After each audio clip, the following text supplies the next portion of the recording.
Hi, Joanne. You know, I love you, and I got so many great memories of you and me doing concerts together. You were such a special friend to me over the years, and I know you'd like to be here, but you have two good representatives. God bless you. He made hell for Satan.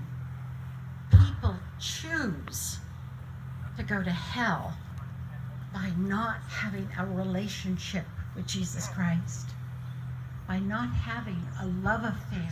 About 2 years ago, and I was just so involved with Marie that I just couldn't do them anymore.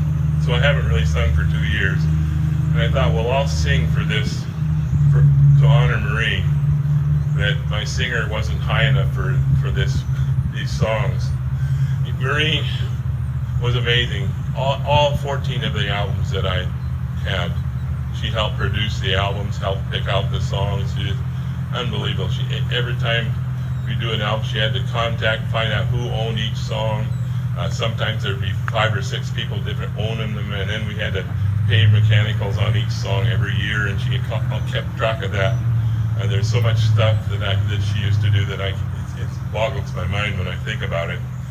What a wonderful wife she was. But there's a song that we recorded many years ago that became a song that almost every week when we go out and minister, someone come up to me and say, "My mother died, and we used your song in her funeral message." I'm still getting that message. People using this song, and it's a tremendous. I had a dear missionary lady that was in the Congo for 50 years, and she retired and was in Sacramento in a home, and she decided she'd start up her own ministry. And her ministry was to go to people who had lost somebody in death, a dear loved one. And so she would go with a CD player, and she'd minister to them. She said, "I have a song to play you," and she'd play this song that I'm going to play you now. And then she would give them one of my albums, and she passed out almost 100 of these albums for these people. But this song has been a tremendous comfort to a lot of people who have lost their loved ones, and it's called "If You Could See Me Now."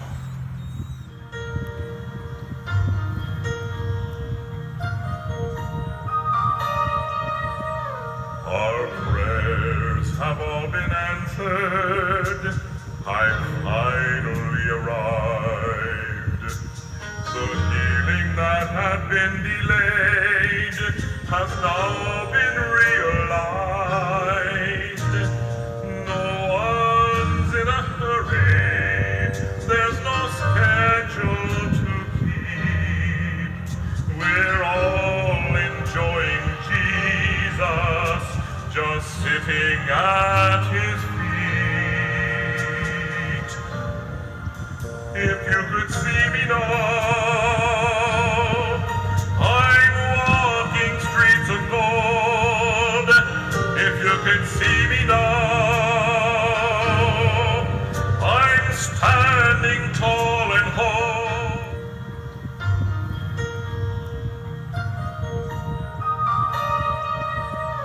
Our prayers have all been answered. I finally arrived. The healing that had been delayed has now been realized. No one's in a hurry. There's no schedule to keep. We're all enjoying Jesus, just sitting at his feet. If you could see me now, I'm walking streets of gold. If you could see me now, I'm standing tall and whole. When Grandpa and Grandma got married, she was highly in demand for her dictation and shorthand typing skills, working in prestigious positions at Martin Marietta, Honeywell Sonar, and Boeing, until she stepped away from the workforce to have her own kids. She was already raising Janine, Heidi, and Billy, and then had my mom and Uncle Shane. Raising 5 kids while your husband travels isn't easy, but she made being a pseudo-single mom fun for her family. My mom recalls when Grandpa was out of town, she would take them out to special luncheons after church with friends. They would go to a diner or eat out at Mexican restaurants. This was a special treat because, of course, Grandpa always prefers Chinese. Grandma loved making Dorito nachos when she was home with her kids without Grandpa.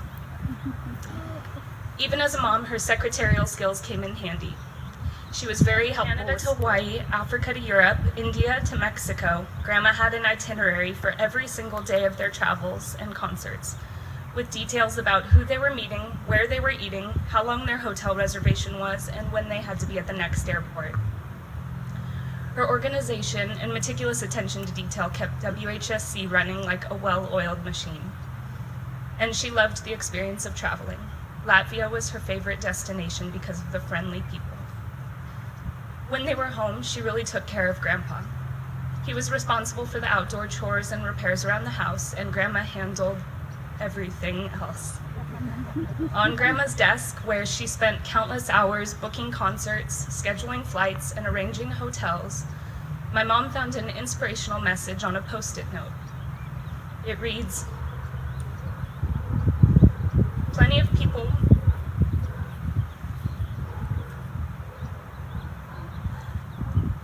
people miss their share of happiness. Not because they never found it, but because they didn't stop to enjoy it.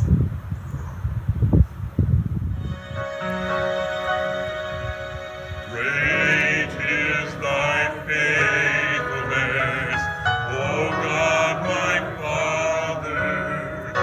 There is no shadow of turning with thee. Thou changest not, thy compassions they fail not. As thou hast been, thou forever will be.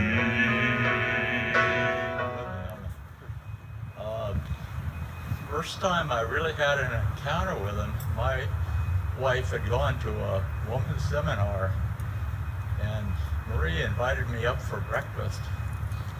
And I was scared to death. Bill was a celebrity even back then, and I could hardly compose myself when I went up there to have breakfast with him. But it was just one of the highlights of my life.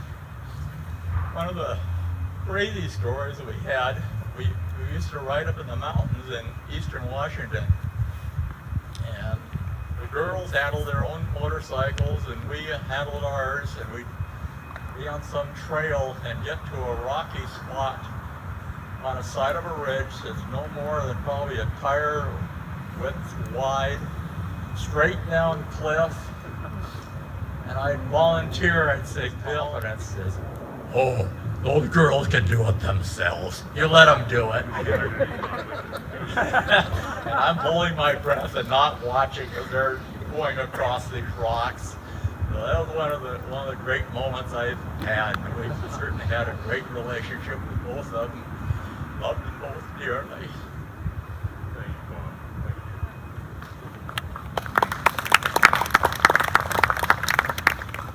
That nickel came up heads, and I called her. And I didn't know what to say after she had that long silence, because I knew there was something, and she went, I don't go to movies. I said, "What do you do?" "I bowl." "Well, let's go bowling." That's the last time I took her bowling for many years. I remember years ago we bought our first new house, and the lower part of it was not finished, and I finished it up, and I had a rec room there. My goal in life is to have a pool table. So I bought a pool table and spent a half a day getting it set up and all leveled out and everything, and she'd never played pool in her life. And I brought her downstairs and I said, "Would you like to?" And she said, "I don't know how to do that." So she didn't know how to hold a pool cue or anything. I had to have her hit a couple balls. I said, "Let's play a game." She says, "Okay," and she beat me. But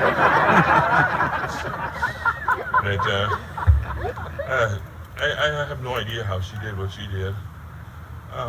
after she left me and I had to start taking anything that she did, I mean, I was just always amazed how she could do 10 different things at one time and always do it right, and how she could put on a meal for 12 people and all the dishes were hot. I have trouble having one meal and the dish hot when I'm serving it. So, but I remember what, you know, God has a plan for your life. That plan for my life was to do what I did, but I didn't know that. And when I met Marie, God knew what was going to happen. I had terrible English and terrible spelling. My English was really bad. And she knew English like nobody else. I mean, she was really high up, like her last, working with Boeing, the last boss that she had became the president of Boeing. When she was working with him, his job was to overall see the making of a little airplane called the 747. That's how high she was up in the, so she, and I didn't know that I'd be ministering all over the world to literally thousands and thousands of people, talking on TV all the time and with bad English, and she changed that. She worked on me and taught me spelling and taught me English, and every time I'd say something wrong, don't say it that way, you say it this way, and you know, I didn't learn it in school, but I sure learned it in Marie's school, and I praise God for that. And what an honor it is for us to have you guys all here. And I see our lovely friends from the Christian Motorcycle Association, and we just took a 1,600-mile ride this summer, and what a blessing that was. You can't tell what a blessing it is if you love motorcycles, but to go with born-again Christians who love Jesus. Amen. And you know what's weird about these people?